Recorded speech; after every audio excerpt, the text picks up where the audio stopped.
सौम्या जी फर्रुखाबाद से। राधे राधे महाराज जी। महाराज जी, एक सच्चा और आज्ञाकारी शिष्य कौन होता है? जो अहंकार को गुरुदेव के चरणों में समर्पित कर दिया। सच्चा और आज्ञाकारी वही है जो अहंकार को गुरुदेव के चरणों में समर्पित कर दिया। अहंकार ही बुद्धि चलवाता है। हमारे गुरुदेव भगवान ऐसा बोले तो हम लोग अपने गुरुदेव से कैसे बात करने लगते हैं?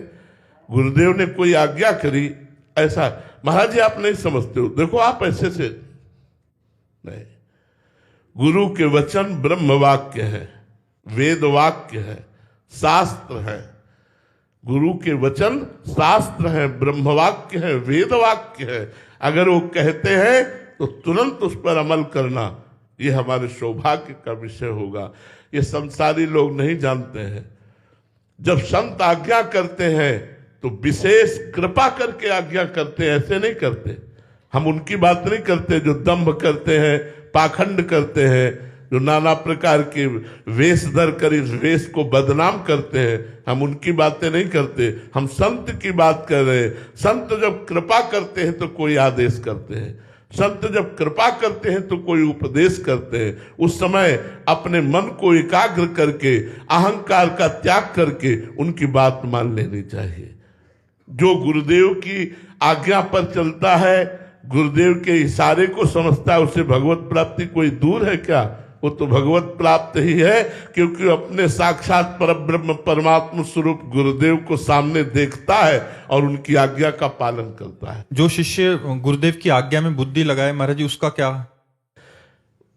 उसमें पतन होने की संभावना है। गुरुदेव की आज्ञा में बुद्धि लगाने से पतन होने की संभावना है, क्योंकि वो बात समझ में नहीं आएगी।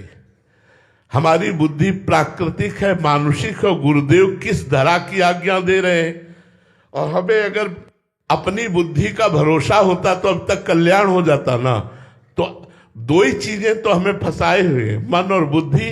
तो भगवान जगत गुरु श्री कृष्ण चंद्र जी कह रहे हैं, मय्येव मन आधत्स्व मयि बुद्धि निवेशय निवश्यसि मय्येव अत ऊर्ध्वं संशया। हे अर्जुन, यदि तुम अपना मन और बुद्धि हमको दे दो, मेरे में लगा दो, तो तुम मेरे में निवास करोगे, इसमें कोई संशय नहीं है। तो हम गुरुदेव को अपना मन और बुद्धि प्रदान करते हैं।